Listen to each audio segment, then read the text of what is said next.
Thank you. Good evening, everybody, and welcome to what is the 9th Michael Cllr Vigil. Thank you all for coming. Thank you, weather, for staying dry, which is massively important.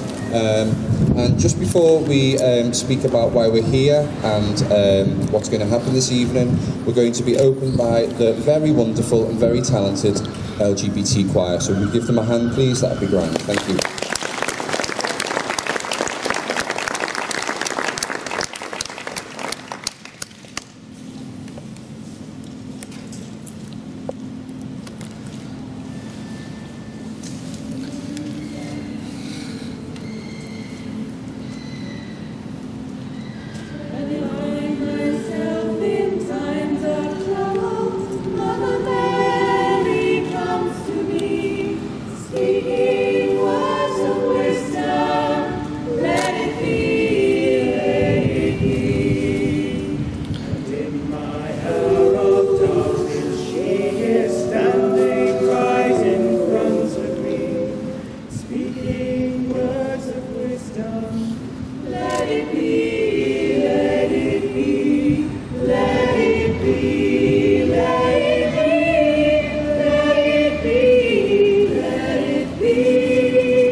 So, first of all, let me please welcome our honoured guests, Deputy Lord Mayor, Deputy Mayor, and of course Chief Inspector.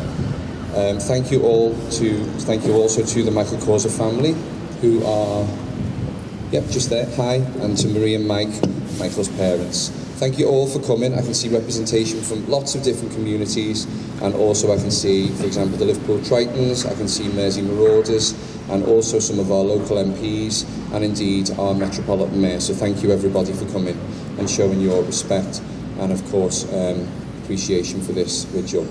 First of all, we're going to ask our Deputy Lord Mayor to come and say a few words, and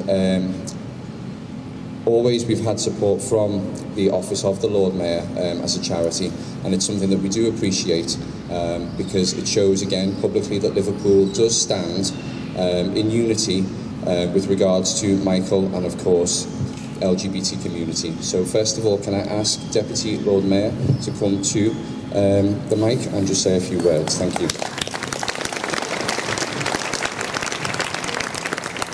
Thank you. And thank you for inviting me here tonight. I'm going to tell a little story. I just spoke to Maria earlier on. We talked about our families. I have 4 children, but I had 3 of them in 4 years. And I always remember when they were babies, 18 months, 2.5 and 4. We were on holiday and I had them in the pram. And the McLaren prams were quite strong them days, so you could sit one in, stand one on the back and one on the other side. And I always remember passing 2 couples, and a gentleman said to me, "Madam," he said, "you're very brave bringing those 3 children into this world." I think he was Dutch or German, don't know what he was. So my response to him was, "They might make it a better world."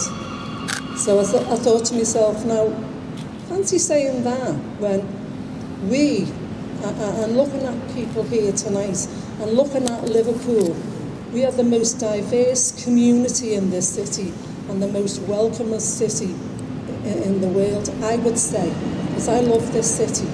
And I think we embrace our communities, whether it's the communities from Liverpool 8, from the gay community, from the LGBT community, from the political community. I think we embrace our communities together and we work together to make this world a better place to live in.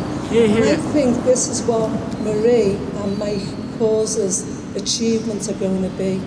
They're going to make this world a better world for our young people. Let's educate our young people on how to embrace one another. And I'm really proud to be here tonight. I've been to a few of these before, but not in this role. Missed last year.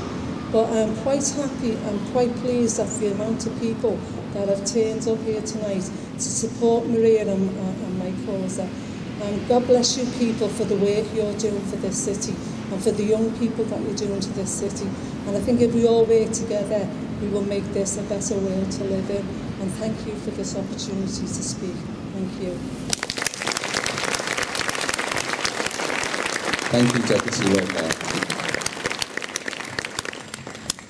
For those of you who maybe aren't fully familiar with Michael's story, 9 years ago in July 2008, Michael Cllr, who was 18 at the time, was attacked brutally for nothing more than the problem, as it were, of being a gay man. And 3 people, aged 18 to 19, decided they didn't like that, and so they took it upon themselves to attack him, and 9 days later, Michael sadly passed away due to this attack. It's still, even as a trustee who speaks regularly about Michael and about his story and knows his family, it still resonates with me that this was only 9 years ago. Obviously, Pride has just happened in Liverpool, and over the past few weeks there's been lots on the media about the 50-year anniversary of the partial legalisation of homosexuality, but it still resonates with me that this wasn't 50 years ago, it wasn't 40 years ago, it was actually 9 years ago. And of course, for those of you who are members of the LGBT plus community, you'll know that there still are pockets of people out there who don't agree with how we choose to live, how we choose to love, and how we choose to celebrate our community. So this is why we still have our vigil, and of course why we still have Pride, because we still need to remember that although homosexuality may now be legal, although we still do have the support of the police, and it's something we really do appreciate as a community, there are still people out there who would have it the other way. And so it's important that all of us are here, and thank you again on behalf of the trustees for being here, to remember Michael, but also to remember that there is still work to be done. And so on that note, I'll ask now our Deputy Mayor to come forward, Ann O'Byrne, and just say a few words. Thank you.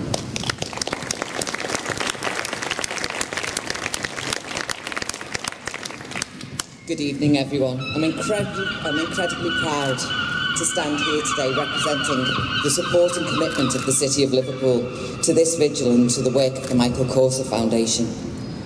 The shock and horror of losing Michael affected everyone in this city, as evidenced by so many of you being here today.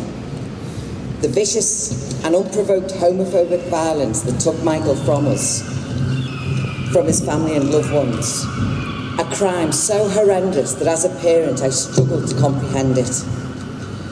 It felt like in 2008 something like this shouldn't happen. It couldn't happen. How could an individual living their life true to themselves as a result of that lose their lives? But as we so often have to be reminded to this day, LGBT plus people still live compromised lives, that there are 72 countries still with legal restrictions of LGBT plus people as is a crime and a stain on our shared humanity. Across the world, LGBT plus communities are targets for violence. The heartbreaking tragedy of the Pulse nightclub in Orlando is a stark reminder of that. Love isn't illegal, but living free and openly isn't just about laws and regulations, it's about attitudes and acceptance. This year marks the 50th anniversary of the partial decriminalisation of homosexuality in this country. But 50 years later, there are still battles to be won, lives made better, more loving and more open. Every day in this country, LGBT plus people, their families and their loved ones are subject to abuse, being attacked and at risk of losing their lives. Everywhere, the flames of fear and division are fanned by dictators, by pound shop demagogues, by the bitter wielders of poison pens, either on social media or through old-fashioned print. For the rights of LGBT plus people everywhere, we remain vigilant and ready to stand up and be counted. Pride is a celebration, but it's also a protest against that hate, against that fear, against those that would see us, our friends, our loved ones, our families, shamed and blamed by merely being what they want to be and being in love. This vigil, in memory of Michael, commits us to that protest, to the Come Out of the Shadows campaign, where we light up our buildings in rainbow colours, where we are public and visible in support of our LGBT plus community. It commits us to working towards a society and a culture free from intolerance, open to diversity and stronger for it. It commits us to remember those who sacrificed too much, who lost all they had in that fight and in that protest. Everyone here is part of that remembrance, that celebration of Michael's life, and we are here to remember that the job is not yet done. Liverpool is a city like no other, and we are committed to this like no one else. Thank you. Thank you very much.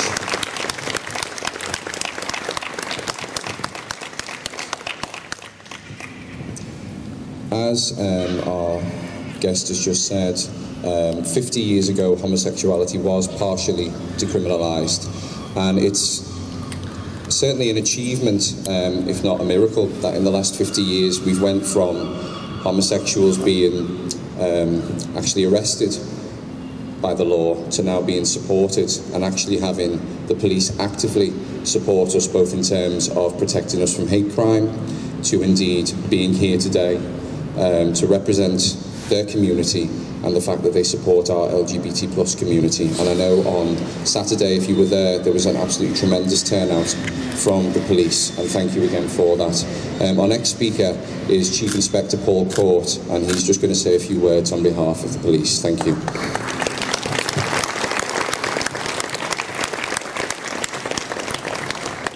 Thank you very much, and thank you for the opportunity to say a few words. The Michael Cllr Foundation is here to support vulnerable young people, and last year the Chief Constable, in his first year in the role, made commitments to the LGBT community, and I thought it was probably poignant today really to update you to say this is what we've done, and those words that the Chief Constable said last year mean something to our organisation, and this is what it looks like for the LGBT community.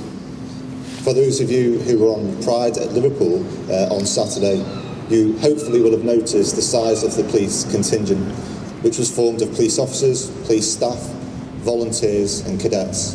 And we had round about 200 people, which is significant. It's the biggest contingent we've put out. And that's a clear demonstration of our support to the LGBT community. And what was so more humbling about that was actually that was led by not only our Chief Constable, but also by our Deputy Chief Constable, our Assistant Chief Constable, the Police and Crime Commissioner. Miss Rotheram, you were there as well at the front there. And that's the commitment that the organisation is making. And what was so great about that also is as we walked around the city, all the young people joined in our contingent and our parade.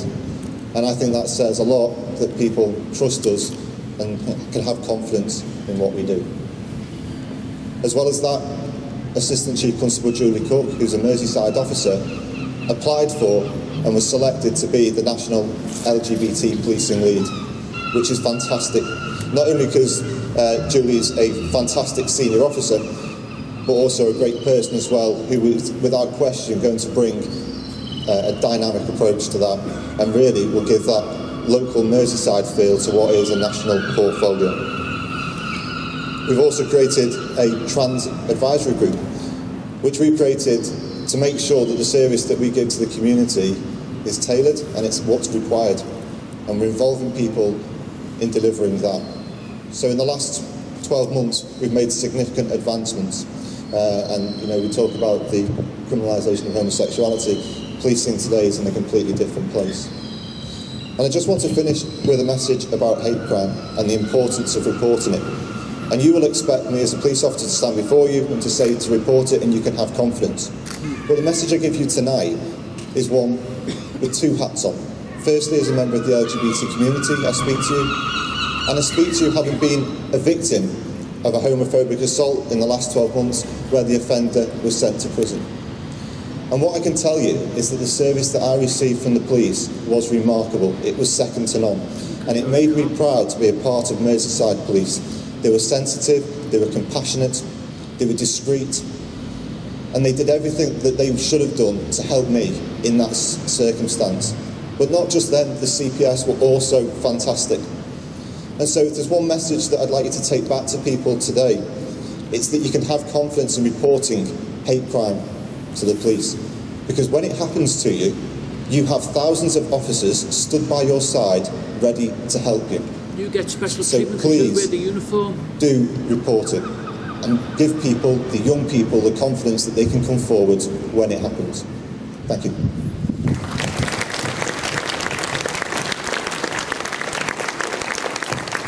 Thank you, Chief Constable.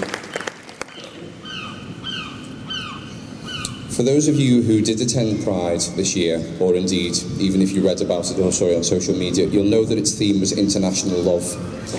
And that is something that's already been alluded to by one of our guests, because still in this world there are at least 72 countries for which it is still illegal for us to love as we love and to be the people we are.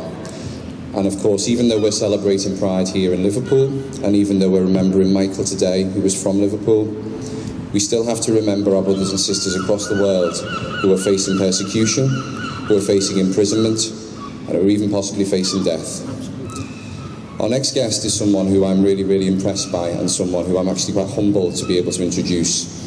Our next guest is from Zimbabwe, and is now living here in England, and she is someone who has experienced in her own life persecution for the pure reason that she is a part of the LGBT plus community. So please could you welcome Agatha Zimbabwe, please. Thank you, Agatha. Hi everyone, my name is Agatha and I'm going to recite a short poem called 2016 Turning Point. You came and you gave me hope, just like every new year, you revealed yourself. I showed you who I was and my capabilities. 2016, you came with ego and pride. You wanted to be the boss. You hated me. I tried working with you, showing you old tricks, yearning to learn new tricks from you. 2016, you never wanted to be tamed. You took my world, you took my life. You shook me hard and you left me dizzy. Stripped me of my independence, my human rights, my beliefs. And you made me forget who I was. You made me lose myself. You had me feeding off your hands like a baby who depends on breast milk. 2016, you destroyed me.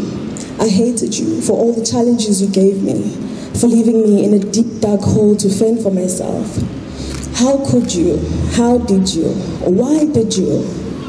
You made me flee for protection, free for freedom. You stripped me naked and dumped me in a foreign place. What did I ever do to you? Like a baby, I started crawling. I had to learn to walk again. I stumbled and I fell a few times, but I got up. My pace increased. I started running, and it did feel so good. 2016, you were never at fault. You came and you saw a weak girl who needed to be a strong woman. You taught me life's lessons. You left me in a deep end, but not because you wanted to kill me, but because you were creating this woman, the woman I am here today. Here's to you, 2016. I see you've conquered. This bold, strong black woman right here has been tamed. Thank you very much.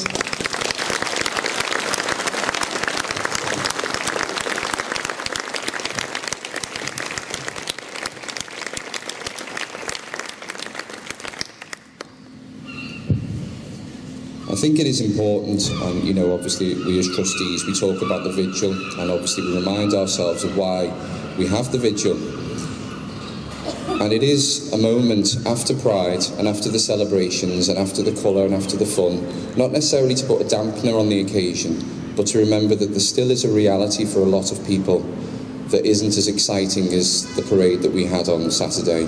It isn't as fun as the enjoyment we had on Saturday, or even that we will have when we go back to our homes. There is still a lot of work to be done both in Liverpool and of course in the nations across the world that still persecute homosexuals.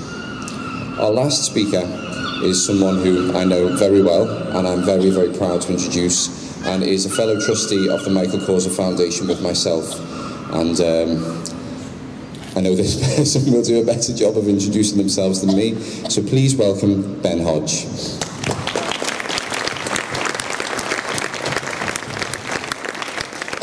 Hello.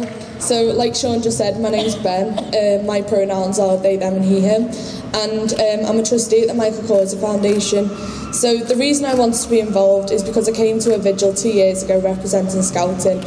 And to hear Michael's story really got close to home. Being from near where Michael lived, it's so weird to think that, I can come out as transmasculine and bisexual, and, my community's been great, but obviously 9 years ago that was not the same, and it's so weird to think that in such a short space of time things can change, and that's why I really wanted to be involved. So I became a trustee. I was asked by another trustee if I wanted to take on the role, and when I walked in I realised that everyone else is coming in from work and everyone else is coming in from a stressful day at the jobs, and I was just coming in from college. So I'm 17 and I think I'm the youngest trustee that we have, yeah.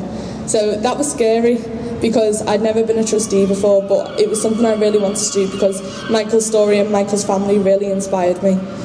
So being involved, I've done sessions for the National Citizenship Service, and if you don't know what that is, that's for 15 to 17-year-olds to go and to build up confidence and to hear about and to raise money for charities. So I went in and I told people Michael's story. Now, none of the young people to this date have heard of Michael, so I told them what happened, and the look on their faces when I said that Michael was killed was unbelievable, because none of them could believe that in Merseyside this sort of thing still happens. So I think personally that, telling these young people and telling young people who we are and what we do is so important, because we're going to be the drive for change. And things still need to change. We've seen with Donald Trump recently, and we've seen with, different events happening that, things do need to change. And that, if we get young people together and if we get young people to take our message through to adulthood, we can create a more accepting and tolerant environment, and we can make sure young people know that it's okay to be LGBT, and especially in Liverpool, we've seen that from the police that we do have that support, and that's amazing to see. I know from young people I do hear negative things about the police, but being here, I know that young people going forward know that you're here to support us. So I kind of want to ask you to do something after today. I want you to go home. I want you to speak to young people and tell them about us. And I want you to speak to young people and tell them that it's okay to be who they are. For my parents' generation, it was a lot harder to be who they are and to accept me. But in the next generations, hopefully things like this won't happen again. And I just want to say thank you to the foundation for being a great support for me, and just thank you all for being here and supporting. So thank you. Thanks, Ben. Cheers.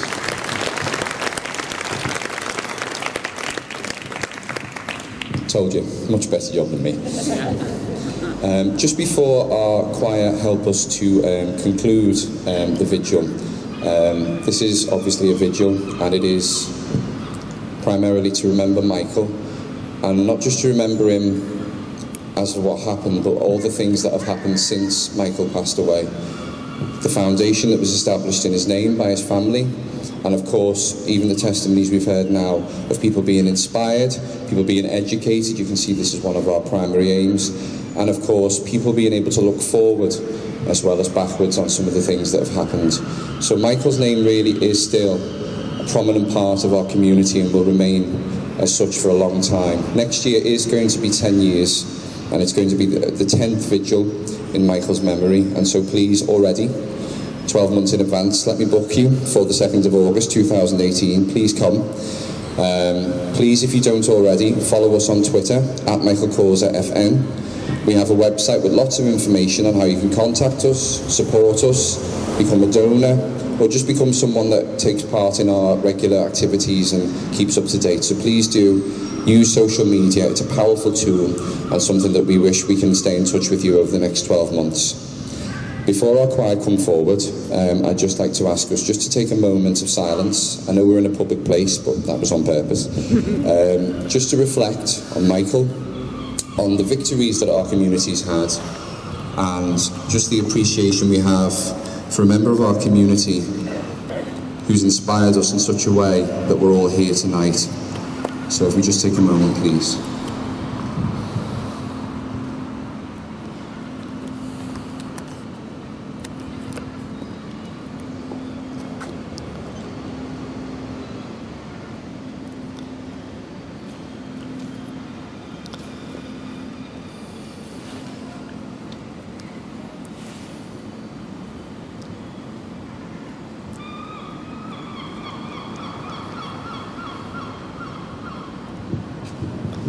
Thank you. So, first of all, thank you to our guests for coming and speaking. Your words have meant a lot and your presence has meant more, so thank you very much on behalf of the Michael Cllr Foundation. Thank you very much for everyone here who's come, for the different organisations who we can see represented, and for all the individuals who have been touched by Michael's story on a personal level.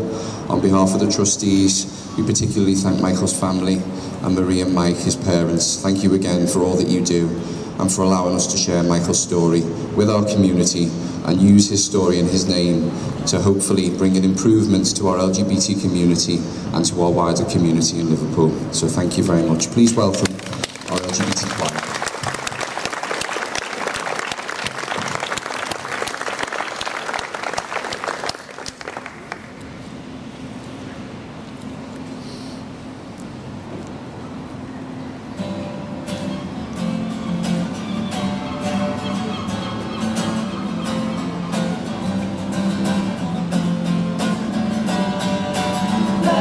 Shine a light in every corner of my heart. Let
you very much, LGBT Choir. And again, once more, just before we go our separate ways, thank you very much for coming. Thank you for showing us all your support. Thank you for your support for the Michael Cllr family. And please be safe as you go home, and please do keep in touch with us on social media. Please tweet us, please use the hashtag I'm Michael's mate, and please keep in touch throughout the next 12 months, and hopefully we'll see you in 2018 for the 10-year vigil. Thank you, good night.